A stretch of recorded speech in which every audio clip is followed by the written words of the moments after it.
दरम्यान महाराष्ट्र केसरी स्पर्धेचे जे पंच होते, सरपंच होते मारुती सातव यांना मुंबई पोलीस दलातले शिपाई संग्राम कांबळेंनी फोनवरून धमकी दिल्याचा आरोप होतोय। विशेष म्हणजे संग्राम कांबळे यांच्या पिस्तुलामध्ये गोळ्या भरतानाचा रील व्हिडिओ सुद्धा समोर आलाय। एका पोलिसानं पिस्तुलामध्ये गोळ्या भरतानाचा रील बनवणं कितपत योग्य आहे असा सवाल सुद्धा या निमित्तानं उपस्थित होतोय।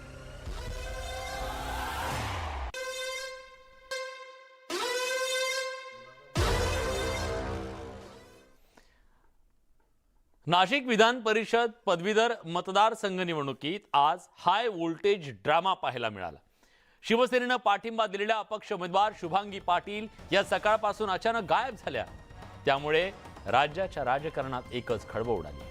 अखेर शुभांगी पाटील समोर आल्या आणि त्यांनी सांगितलं, मी माझ्या उमेदवारीवर ठाम आहे, मला ठाकरे गटाचा पाठिंबा आहे, मी अनेक शिक्षक संघटनांशी चर्चा केली आहे, ते मला पाठिंबा देतील।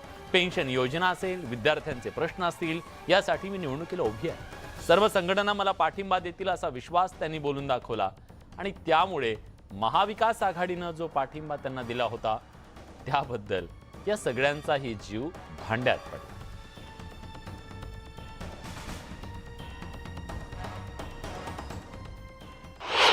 प्रचंड दबाव असेल, तुम्ही अगदी नॉट रिचेबल होण्याचं कारण काय होतं? ते वेळेवर सांगेल।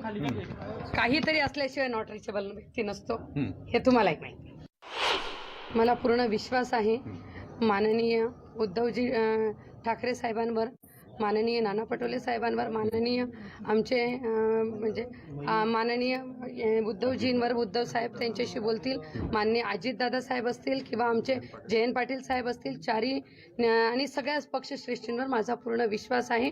ते महाराष्ट्रातल्या एकमेव महिला उमेदवारांवर आणि एकमेव लेडीज आणि एकमेव काम करणाऱ्या व्यक्तीवर ते विश्वास टाकलेला आहे, ते टाकतील आणि ते त्यांचा निर्णय